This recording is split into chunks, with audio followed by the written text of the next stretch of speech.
สบายดีนี่แมนวิดีโอบทสอนสำหรับเข้าใจแนวความคิดพวกเขาจะไปเบิ่งบทสอนเกี่ยวกับเวลาและระยะเวลา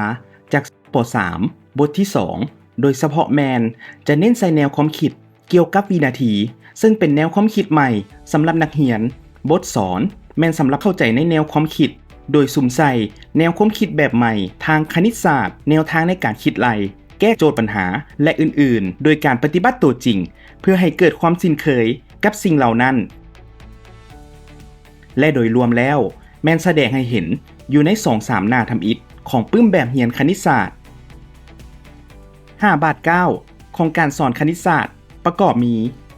บาท9ที่1เข้าใจปัญหาบาท9นี้เป็นการทวนคืนความรู้และทักษะที่เกี่ยวข้องให้คำถามหลักที่เฮ็ดให้นักเรียนสามารถคำนึงถึงบทเรียนครูช่วยให้นักเรียนเข้าใจในสิ่งเหล่านี้บาท9ที่2แก้ปัญหาเป็นบุคคลบาท9นี้เป็นการซุกยู่ให้นักเรียนแก้ปัญหาหลักด้วยตนเองตามแนวความคิดของตนเองในขั้นตอนนี้ครูสามารถให้คำแนะนำเล็กน้อยเมื่อมีความจำเป็นบาท9ที่3การเปรียบเทียบแนวความคิดของนักเรียนและสนทนาในบาท9นี้เป็นการซุกยู่ให้นักเรียนแบ่งปันแนวความคิดอธิบายเปรียบเทียบและสนทนาเกี่ยวกับคำตอบอยู่ข้างเทิงนั้นครูซุกยู่ให้นักเรียนสนทนาเกี่ยวกับแนวความคิดของพวกเขาอย่างห้าวหันโดยบ่ได้อิงใส่ว่าคำตอบนั้นจะถูกหรือผิดบาท9ที่4แก้บทฝึกหัดในบาท9นี้นักเรียนแก้บทฝึกหัดขั้นพื้นฐานครูช่วยนักเรียนแบ่งปันและกวดคำตอบเป็นคู่เป็นกลุ่มและทั้งหมดห้องบาท9ที่5สรุปบทเรียนอยู่ในบาท9นี้นักเรียนจะได้สะท้อนคืนในสิ่งที่ได้เรียนมาครูจะเป็นผู้อำนวยความสะดวกในการสะท้อนคืนสิ่งที่ได้เรียนมาและสรุปคืน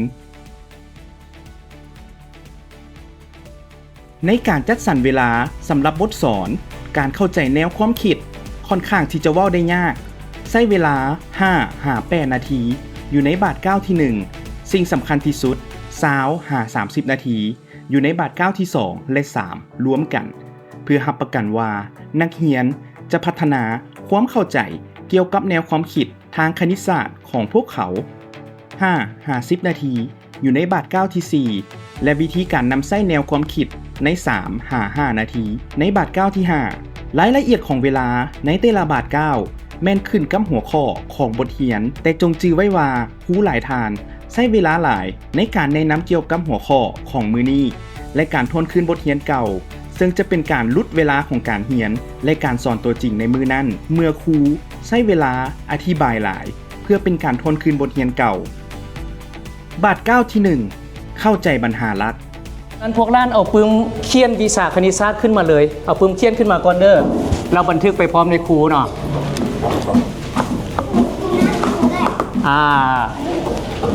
บ่เบิ่งแบบเฮียนเทื่อเบิ่งเอาปึ้มเขียนพวกล้านขึ้นมาปึ้มแบบเฮียนปิดไว้ก่อนบ่ให้ซาเทื่อเดี๋ยวนี้เนาะเอาปึ้มเขียนมาก่อนเนาะเขียนไปพร้อมในครูเด้อ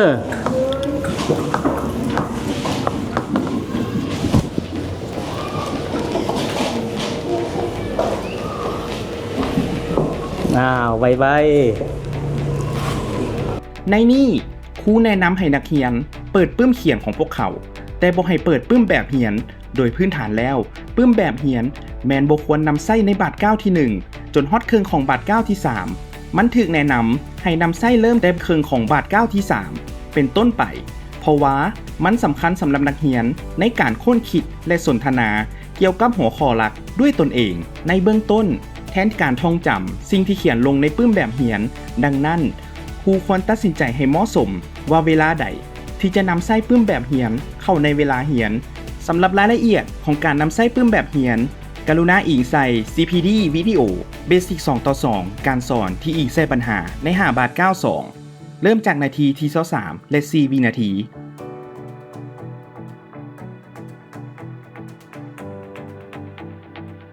สิทวนคืนคำถามอยู่พี่ป่ะนี่ตั้งใจเบิ่งกระดาน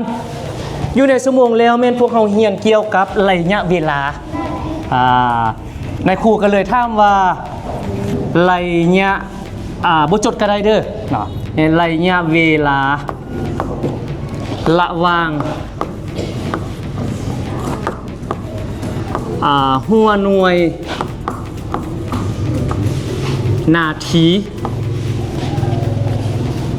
กับหัวหน่วยชั่วโมง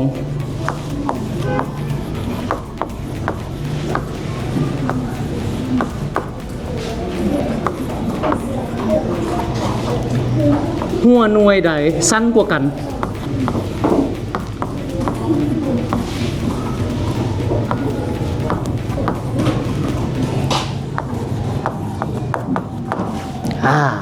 มี2อย่างที่เอาเรียนไปอยู่ในชั่วโมงแล้วมีคำว่ายังได้พวกล่านสังเกตเห็นบ่มีคำว่านาทีหัวหน่วยนาทีกับหัวหน่วยชั่วโมงพวกล่านคิดว่าหัวหน่วยเวลาใดสั้นกว่ากันระหว่างนาทีกับชั่วโมงอันใดสั้นกว่านาทีสั้นกว่าแม่นไผคิดว่าหัวหน่วยนาทีสั้นกว่าได้ยกมือขึ้นนาทีสั้นกว่าอาสาสมัครเป็นไผสิขึ้นมาเขียนอยู่กระดานว่าหัวหน่วยนาทีสั้นกว่าชั่วโมงมีบ่ลุกเลยมาไวๆออกมารถสั้นกว่ายังจริงบ่ขึ้นต่อได้บ่สั้นกว่ายังกว่าชั่วโมง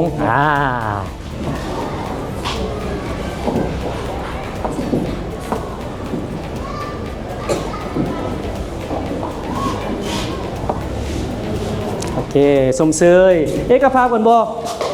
หัวหน่วยนาทีโอเคครูเริ่มต้นด้วยการทวนคืนโดยการถามนักเรียนเกี่ยวกับชั่วโมงและนาทีพยายามหลีกเลี่ยงการใช้เวลาหลายในการทวนคืนจุดประสงค์ในนี้แม่นเพื่อทวนคืนความรู้ที่ได้เรียนมาเพื่อนักเรียนจะนำใช้ความรู้นั้นสร้างแนวความคิดทางคณิตศาสตร์ใหม่ในบทเรียนของมื้อนี้อีกรูปแบบหนึ่งแทนที่การทวนคืนทุกอย่างให้เลือกทวนคืนเนื้อในที่กงกับสิ่งที่นักเรียนจะได้ค้นคิดและแลกเปลี่ยนในบาท9ที่2และ3ไปพวกล้านเคยยืนค่าเดียวบ่เคยเฮามาลองเฮ็ดพร้อมเดียวกันเนาะฟังเถอะให้ในครูวางหมดก่อนคันสมมุติว่าเฮายืนค่าเดียวนี่พวกล้านสิยืนค่าซ้ายก็ได้ค่าขวาก็ได้แล้วในครูจะจับเวลาเบิ่งพวกล้านสิยืนได้ดนปานใดเนาะแต่ว่านิซาลีแต่ว่าเวลาที่ยืนค่าเดียวในครูจะให้หลับตานำบ่ให้เบิ่งผู้อื่นแล้วในครูจะจับเวลาโอเคบ่ดังนั้นพวกล้านยับออกไปแล้วยืนอยู่ข้างตั้งตัวเองเนาะบ่ให้ยืนอยู่มอกันต่ำกันเนาะอีกเดี๋ยวนึงแฮงๆพร้อมบ่ฉะนั้นเริ่มจับเวลายืนค่าเดียวหลับตายืนค่าเดียวเมนทอยสิอยู่ดนกว่ากันผู้ใดเอาลงแล้วก็ยืนอยู่กับที่เอาลงได้เลยเนาะ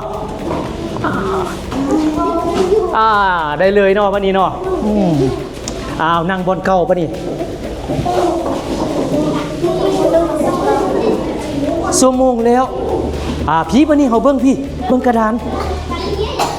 เมื่อกี้มีทางไวเด้เนาะมีทางซาเด้แม่นบ่แต่มีผู้ลงก่ายครึ่งในครูก็เลยหยุดเวลาไว้ฮอดนี้ฮอดนาทีบ่พวกล้านเบิ่งกระดานบ่ฮอดมันได้แต่เลขยังอันนี้52โอ้แล้ว52นี่บ่ฮอดนาทีแม่นบ่คันบ่ฮอดนาทีแล้วมันเป็นหัวหน่วยยังบัดนี้ชีสมอนล้านว่านี้ฮอดนาทีบ่ฮอดมันได้เท่าได้52เอิ้นหัวหน่วยเป็นยังชีสมอนหัวหน่วยเป็นยังหัวหน่วยเป็นยังเว้าแฮงๆล้านน่ะบ่ต้องอาย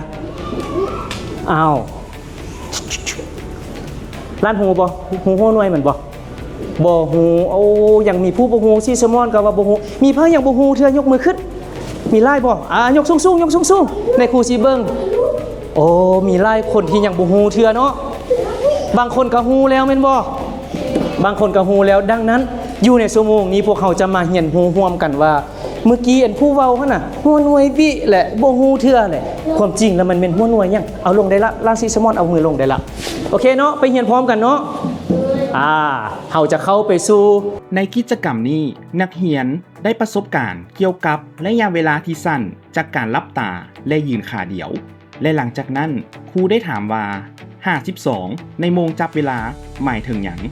ผ่านสิ่งนี้พวกเขาสามารถรู้สึกถึงระยะของเวลาและรับรู้ว่าเวลาสามารถวัดแทกได้ในหัวหน่วยที่สั้นกว่า1นาทีประสบการณ์จากกิจกรรมดังกล่าวสามารถเพิ่มแรงจูงใจให้นักเรียนและเฮ็ดให้การเรียนมีความม่วนซื่นขึ้นตื่ม อ่านไปพร้อมกันหมดทุกคนพร้อมกัน2 3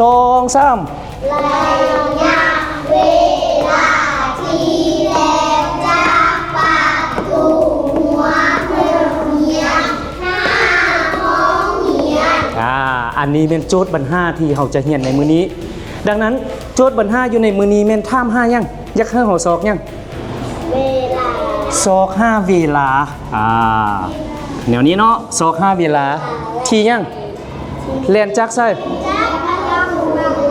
จากประตูหัวโรงเรียนไปไส5ห้องเรียนโอ้มา5ห้องเรียนดังนั้นพวกเขาต้องไปสอบว่า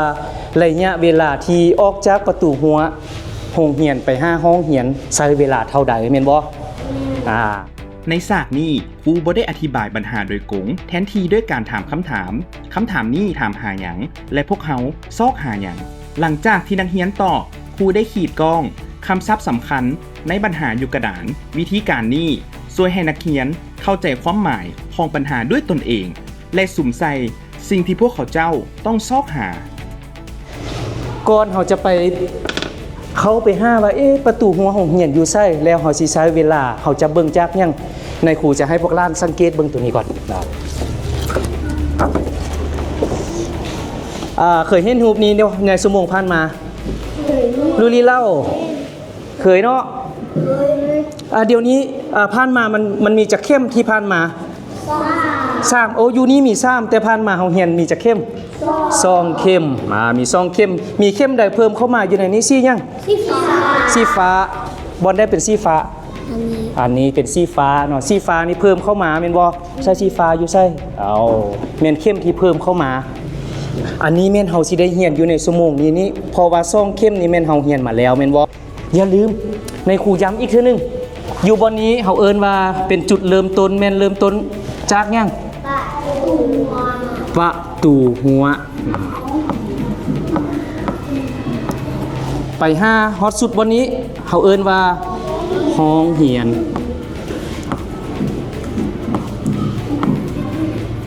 ครูได้แสดงรูปโม้ง2รูปพร้อมทั้งถามว่าเข็มแต่ละเข็มของโม้งหมายถึงหยังผ่านการถามคำถามครูได้ชี้แจงข้อมูลที่จำเป็นเพื่อแก้ไขปัญหาโดยบ่ต้องอธิบายวิธีการแก้ไขครูยังได้ช่วยนักเรียนระบุเวลาเริ่มต้นและเวลาสิ้นสุดและเขียนไว้อย่างชัดเจนอยู่ข้างรูปภาพในกระดานดำบาท9ที่2แก้ปัญหาเป็นบุคคลในครูจะให้เวลาพวกล้านอยู่5นาทีเหมือนกันเอา5นาทีเนาะพวกล้านเริ่มปฏิบัติเลยเนาะให้เวลา5นาทีแล้วก็บันทึกใส่ปึ้มพวกล้านแล้วในครูจะเข้าไปเบิ่งเอาแม่นแม่นแกเลยเขียนสปึมเลยเนาะอยู่จุดเริ่มต้นของบาท9ที่2ครูตั้งเวลา5นาทีพวกเขาแนะนำให้ครูชี้แจงเกี่ยวกับเวลาสำหรับบาท9นี้และตั้งโมงจับเวลาเพื่อเป็นการแจ้งเตือนให้แกนักเรียนนี่แม่นการจัดการเวลาให้ดีขึ้นเพื่อให้แน่ใจว่าบทเรียนจะอยู่ในขอบเขตเวลาที่ได้กำหนดไว้และเพื่อให้นักเรียนรู้ว่าพวกเขามีเวลาหลายปานใดพวกเขาสามารถจัดการแนวความคิดของพวกเขาได้ดีขึ้นและโมงจับเวลายังช่วยให้พวกเขามีแรงจูงใจและสุ่มใส่บทเรียนอย่างตั้งหน้าถ้าทานบ่มีโมงจับเวลาขนาดใหญ่ทานสามารถใส่โมงหรืออุปกรณ์อื่นๆและให้นักเรียนรู้ว่ายังมีเวลาเหลือเท่าใดตามความต้องการดังนั้นครูควรเฮ็ดหยังในขณะที่นักเรียนกำลังแก้ไขปัญหาลองมาเบิ่งน้ำกันต่อไปแล้วเราบ่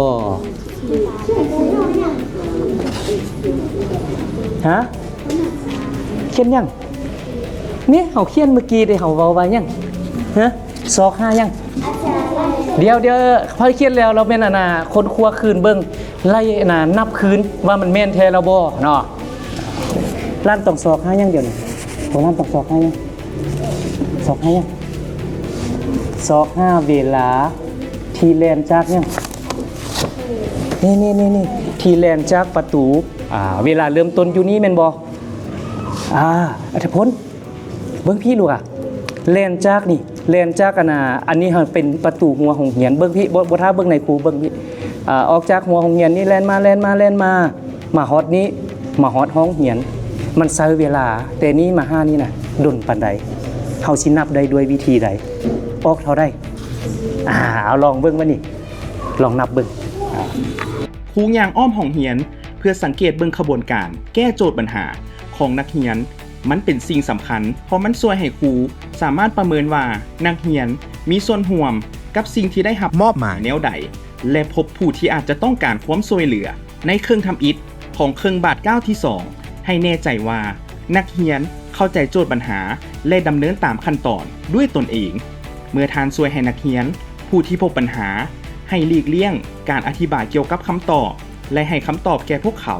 ถ้าทานอธิบายนักเรียนจะยุติการค้นคิดและรอหาคำตอบที่ถูกต้องจากครูแทนที่การให้คำตอบเพื่อให้ขบวนการดำเนินไปด้วยการถามบางคำถามสำหรับการอธิบายเจ้าสามารถถามในคำถามเขียนว่าแนวใดเจ้าจะเริ่มแก้ปัญหานี้แนวใดเจ้าเฮ็ดแนวใดมาก่อนกับปัญหาที่คล้ายคือแบบนี้และอื่นๆอนนท์ได้เท่าได้3 นาทีเป็นยังเป็นเท่านี้ร้านจื้อมีวิธีการอธิบายให้หมู่แล้วบ่คันในครูให้อธิบายเนี่ยอธิบายได้แล้วบ่ย้อนยังสันล่ามจึงคิดว่าเป็น20 วินาทีเล่นตั้งแต่นี้มา5นี้แล้วมันเล่นแนวได้มันจึงได้20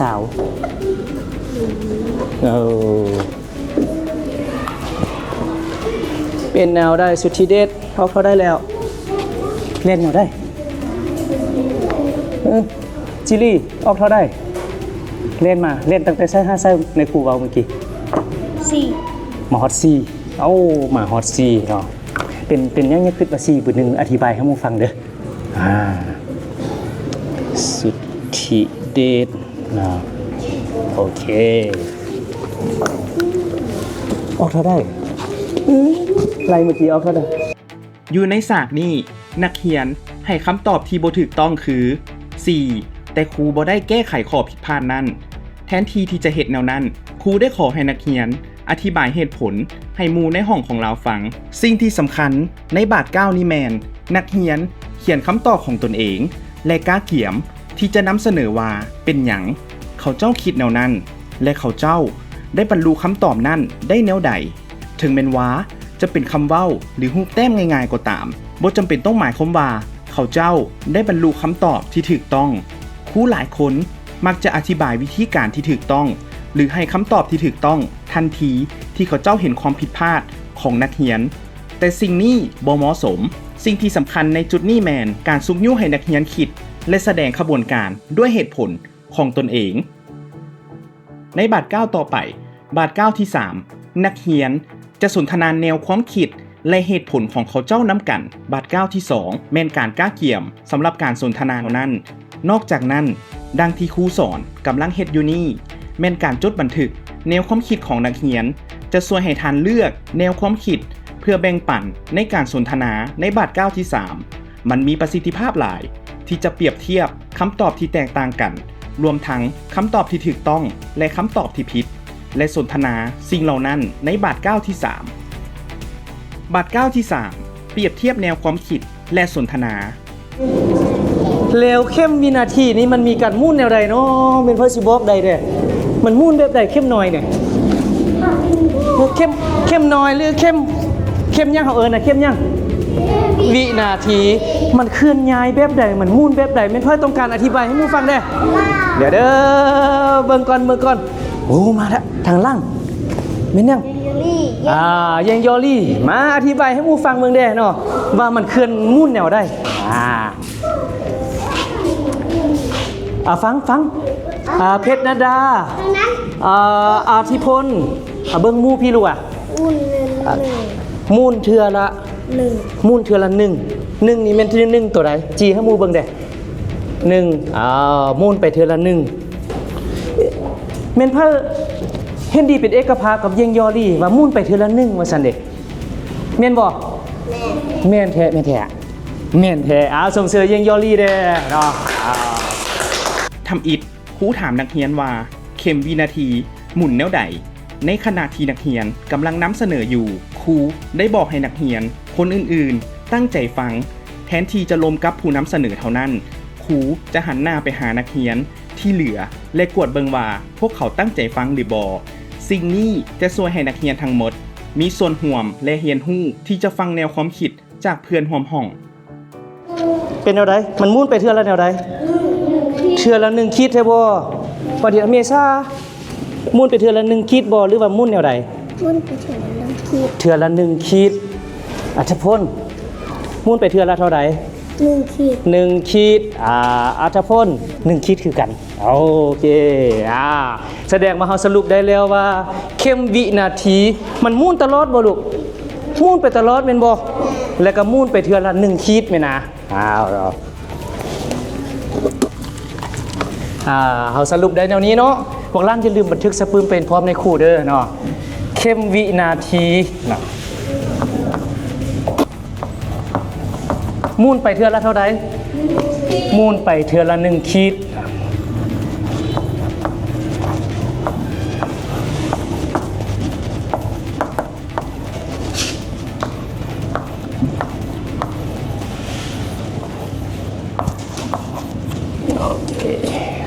จากการสรุปอยู่ในนี้เนาะมูนไปเทื่อละ1ขีดบันทึกเลย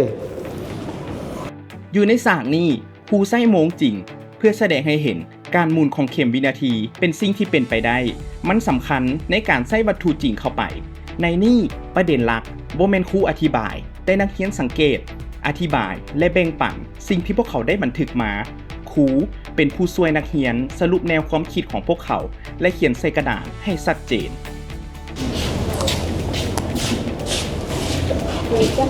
เบิ่งกันเด้อเบิ่งนำกันไล่แบบได้จึงได้เป็นสาวไล่แบบได้เว้าแฮงๆไล่จักเซอร์มาไล่12มาฮอดเซอร์มาฮอดตัวเล็กซี่เท่ากับเท่าได้เท่ากับสาวคันท้าว่าในขู่เขียนว่าได้4วินาทีเด้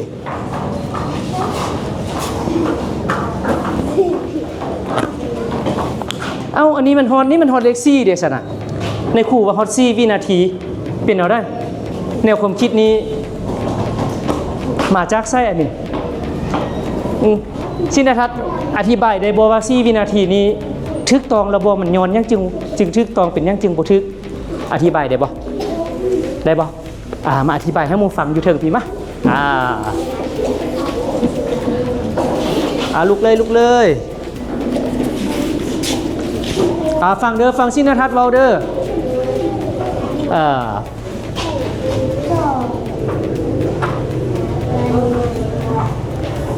เลข4นี่เป็นวินาทีบ่แม่นบ่แสดงว่าตัวนี้ก็ถูกบ่ซั่นน่ะหรือว่าบ่ถูกย้อนยังจึงบ่ถูกเทื่อมันมีคิดใหญ่หรือคิดน้อยมันมีคิดน้อยฉะนั้นลั่นนับตามคิดใหญ่หรือคิดน้อยนับตามคิดน้อยจึงออกมาเป็นจักวินาที20วินาทีบ่แม่น4วินาทีเนาะบ่แม่น4วินาทีโอเคขอบใจสิทธัศน์เนาะในฉากนี้นักเรียนผู้หนึ่งตอบว่า20วินาทีและครูถาม4วินาทีเป็นแนวใดอิงตามความผิดพลาดของนักเรียนที่ลาวพบอยู่ในบาท9ที่2หมดทั้งห้องเรียนเปรียบเทียบคำตอบ4วินาทีและ20วินาทีและสนทนาเป็นหยัง4วินาทีจึงบ่ถูกต้องด้วยการเปรียบเทียบคำตอบที่ถูกต้องและบ่ถูกต้องนักเรียนรู้จุดที่ข้อผิดพลาดเกิดขึ้นและย้อนหยัง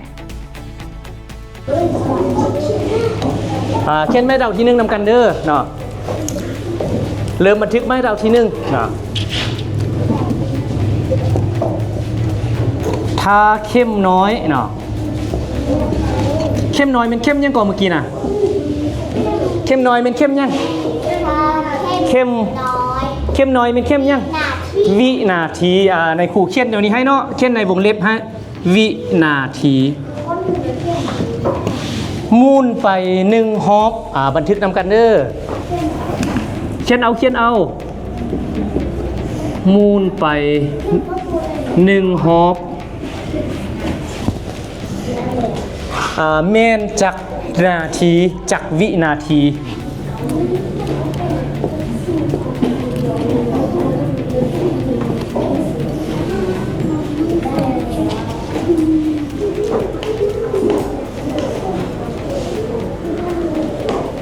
เอาซะแล้ว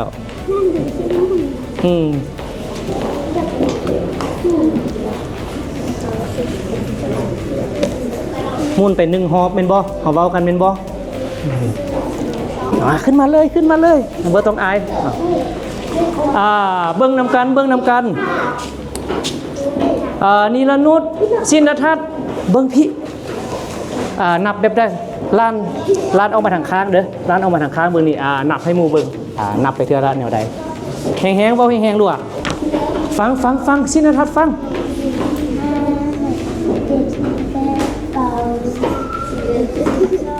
12แล้วฮอตซีฮอต1ฮอบแล้วบ่ซีซั่นเมื่อกี้ล้านว่า48เด้ซะล่ะแสดงว่าฮอตแต่44แม่นน่ะเอาล้านนับได้ฮอต44เป็นบ่บ่เป็นหยังเอาแม่นพาคิดว่าหลายกว่า48เด้สินทัศน์มานับลงเบิ่งเนาะนับได้แนวใดเนาะคำตอบก่อนสินทัศน์คิดว่าคำตอบแม่นเท่าใด60ยัง60วินาทีล้านไล่แนวใดอธิบายให้หมู่ฟังเบิ่งบัดนี้เอาฟังสินทัศน์เด้ออธิบายเลย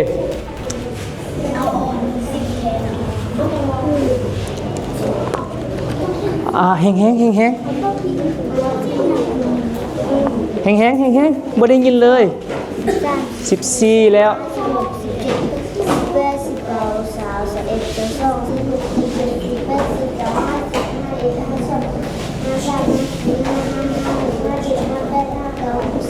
60ขีดพอดีสินทัศน์ว่าได้60ขีดขอบใจสินทัศน์แม่นพาขึ้นมา60ขีดได้ยกมือขึ้นสูงโอ้ไล่คือกันเนาะขอบใจหมดทุกคนมี60วินาทีย้อนมันมี60ขีดเป็นบ่แต่ว่าเขาเจ้าถามอยู่นี้อีกว่าแม่นจักนาทีได้จักนาที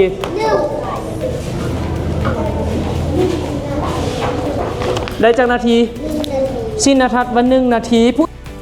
ในสร้างนี้นักเรียนคนทำอิฐนับเครื่องหมายขีดอยู่ในโม้งจำลองและตอบว่า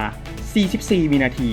หลังจากนั้นครูได้ถามนักเรียนอีกคนหนึ่งซึ่งนักเรียนตอบว่า60วินาทีให้อธิบายแทนที่จะอธิบายคำตอบด้วยตัวครูเองครูได้ขอให้นักเรียนคนอื่นช่วยผู้หลายคนมักจะอธิบายคำตอบที่ถูกต้องโดยกงให้แก่นักเรียนผู้ที่ตอบผิดพลาดแต่มันก็บ่ได้ผลแทนที่การเฮ็ดแบบนั้นจะเป็นการดีเมื่อเฮาถามนักเรียนคนอื่นและให้พวกเขาช่วยเหลือและเรียนรู้นำกันการอำนวยความสะดวกแบบนี้สุกยู่ให้มีการพัวพันระหว่างนักเรียนกับนักเรียนและการมีส่วนร่วมอย่างห่าวหันในบทเรียนใช้ช่วงเวลา20 หา 30 นาทีอยู่ในบาท9ที่2และ3รวมกันย้อนว่า2บาท9นี้แม่นส่วนที่สำคัญที่สุดสำหรับนักเรียนที่จะเข้าใจแนวความคิดทางคณิตศาสตร์บาท9ที่4แก้บทฝึกหัดอันดับต่อไปให้พวกเราเอาปึมแบบเหียนขึ้นมาป่ะนี่เปิดไปหน้าที่สาวในครูจะให้พวกเราเฮ็ดบทฝึกหัดข้อที่1นะอันนี้ตัวที่1 80อ่านพร้อมกัน80วินาทีที่พ้นแม่นยังนี่เห็นบ่ร้านเห็นบ่แม่นยังแม่นจักนาทีจักวินาทีอันที่2ของเฮาแม่นยังตัวที่2ของเฮาแม่น2ยัง2ยัง2นาทีแม่นจักวินาทีนายครูจะให้เวลาพวกเรา2นาทีแก้บทเลขข้อนี้เบิ่งเนาะ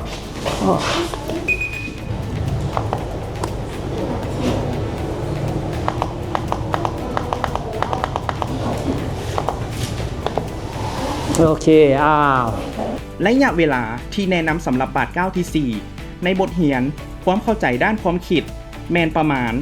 5-10 นาที รวมทั้งเวลาสำหรับการแก้บทฝึกหัดและการกวดคำตอบสิ่งที่สำคัญที่สุดครูควรจะแก้บทฝึกหัดก่อนที่จะมาสอนการแก้บทฝึกหัดจะเฮ็ดให้เจ้ามีความคิดเกี่ยวกับความยุ่งยากของปัญหาและนักเรียนจะใช้เวลาจักนาทีเพื่อแก้ไขมันและเส้นเดียวกันกับขั้นตอนอื่นๆการนำไส้โมงและโมงจับเวลาเป็นสิ่งที่ดีกว่าเพื่อเฮ็ดให้นักเรียนรู้ระยะเวลาของการแก้บทฝึกหัดในเวลานี้ครูให้เวลา2 นาทีสำหรับ2คำถามถ้านักเรียนหลายคนเฮ็ดบ่สำเร็จทันเวลาให้เวลาเพิ่มแก้เขาเจ้าแต่สิ่งสำคัญคือนักเรียนต้องพยายามแก้ปัญหาอย่างว่องไว เป็นยังจึงออกแบบนี้ฮะเป็นยังออกแบบนี้เอา1 นาทีกับ20 วินาทีเป็นยังออกแบบนี้นั่นเนี่ย ว่านคือว่า1 นาทีมี60 วินาที 1 นาทีมี60 วินาทีใช่คำตอบของร้านใช่1 นาทีกับ20 วินาทีเป็นยังเป็นแนวนี้ ในขณะที่นักเรียนกำลังเฮ็ดเวียกเป็นรายบุคคลอยู่นั้นครูย่างอ้อมห้องเรียนและถามคำถามต่างๆเช่นเป็นหยังเจ้าจึงคิดแนวนั้นโดยบ่ได้บอกว่าคำตอบของกระเจ้าถูกต้องหรือบ่คำถามประเภทนี้ซุกยุ่งให้นักเรียนคิดอย่างลึกซึ้งและเขาเจ้ากล้าเกี่ยมชี้แจงถึงเหตุผลและขบวนการแก้ปัญหาในบทเรียนของเขาเจ้าในภายหลัง วินาที 80 วิ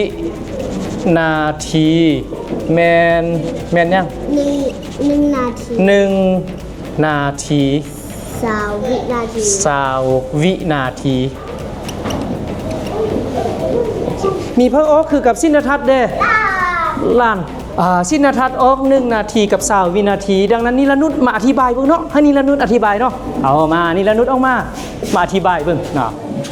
เป็นยังจึงเท่ากับ1 นาที20 วินาทีเพชรอภรณ์เบิ่งที่ฟังพี่เด้อสุริเดชเนี่ยสุทธิเดชเนาะฟังพี่เลยว่าเป็นยังออก1 นาทีกับ20 วินาที80 วิ แห้ง นาที 80 วิได้1 นาทีต่อไปแล้วมาบวกอีก20 นาที แล้วมาบวกอีก20 นาทีจะได้80 วินาทีได้เป็น80 วินาทีโอ้80 วินาทีแม่น1 นาทีบวกกับ20 วินาทีได้มาเป็น80 วินาทีโอเคขอบใจนิรนุชว่า1 นาทีบวกกับ20 วินาทีเป็น80ชั้น1 นาทีนี้มีค่าเท่ากับเท่าได้เท่ากับเท่าได้60ยัง60 วินาที60บวก20เป็น80เมซ่าฟังพี่1 นาทีมีจักวินาทีลูก1 นาทีมีจักวินาที60 วินาที60บวก20เป็นเท่าไรลูกเป็น80ดังนั้น80 วินาทีจึงแมน1 นาทีกับ20 วินาทีเป็นคำตอบที่ถูกต้องเนาะในฉากนี้นักเรียนคนหนึ่งได้บอกคำตอบของเราและครูได้ขอให้นักเรียนคนอื่นอธิบายว่าเป็นหยังนักเรียนคนทำอิฐจึงตอบแบบนั้นครูได้สืบต่อโดยการขอให้นักเรียนคนอื่นสืบต่ออธิบายและสุดท้ายได้สรุปขบวนการดังกล่าวใส่กระดานการอำนวยความสะดวกแบบนี้เฮ็ดให้นักเรียนเข้าใจลึกซึ้งขึ้นโดยการเสริมต่อแนวความคิดของเขาเจ้าและซุกยุ่งให้เขาเจ้ารับฟังซึ่งกันและกันด้วยความตั้งใจแทนที่จะสุ่มใส่นักเรียนคนเดียวครูสร้างปฏิสัมพันธ์ที่นักเรียนหลายคนมีส่วนร่วมอย่างห้าวหาญในการสนทนาในครูจะตั้งเวลาแล้วเวลาตัวเลขวินาทีไปเทื่อไรแล้วเราจะตบมือไปเทื่อละอันแล้วนับไปนำได้บ่โอเคกะเทียมเด้อตั้ง1 นาทีเทียมนำกันคันเริ่มปุ๊บคันเห็นมันเคลื่อนย้ายไปปุ๊บเราตบมือแล้วนับ1 2ไปตามเลขลำดับพร้อมบ่วางบิ๊กวางยังเลยบ่ให้จับบิ๊กพอให้ตบมือวางเจียลงวางเจียเตรียมตัวเริ่ม1 2 3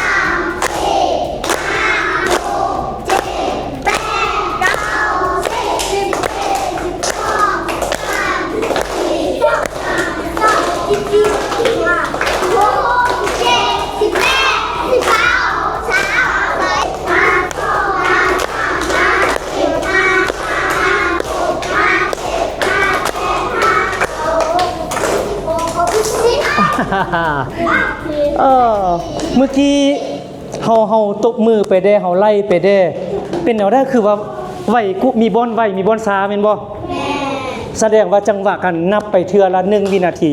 ไล่เทื่อละคีดมันต้องเสมอกันพวกล้านต้องจื้อจังหวะให้มันได้ว่ามันไปดังนั้นมันจะเฮ็ดให้เฮานี่มีผู้ไหวมีผู้ซาในกิจกรรมนี้นักเรียนใช้ห่างกายของพระเจ้าเพื่อสร้างประสบการณ์กับแนวความคิดที่กำลังเรียนรู้โดยการเคลื่อนย้ายและนับรวมกันพวกเขาสามารถรู้สึกถึงแนวความคิดผ่านการกระทำแทนที่จะเรียนรู้เพียงแต่ผ่านการอธิบายประสบการณ์จากกิจกรรมดังกล่าวเฮ็ดให้การเข้าใจต่อกับแนวความคิดที่บ่มีตัวตนง่ายขึ้นและน่าสนใจหลายขึ้นสำหรับนักเรียนบาท9ที่5สรุปบทเรียนวันนี้ในครูจะให้พวกล้านสรุปบทเรียนเบิ่งมื้อนี่ใน1ชั่วโมงผ่านไปนี้พวกเฮาได้เรียนรู้หยังได้เขียนสะปึมพวกล้านเองเลยได้เรียนรู้เกี่ยวกับหยังได้เขียนสะปึมแต่ละคนเขียนเลยน่ะเขียนเลยในครูจะให้เวลาอยู่2นาทีเนาะเฮามาฟังเบิ่งบ่ว่าผู้เขียนแล้วเขาเจ้าสรุปได้แนวใดเนาะนี่ละนุชอ่านสิ่งที่ล้านสรุปให้หมู่ฟังเด้ล้านสรุปว่าแนวใดเด้ย้ายเหียนเกี่ยวกับเหียนผู้เวลาและไงไล่หน้าเวลาหัวหน่วยนาทีหัวหน่วยตัวหมู่และวินาทีได้เรียนรู้เกี่ยวกับระยะเวลาหัวหน่วยชั่วโมงหัวหน่วยนาทีหัวหน่วยวินาทีนอกจากนี้หมู่ส้มนอกจากนี้มีหยังอีกอ่านให้หมู่ฟัง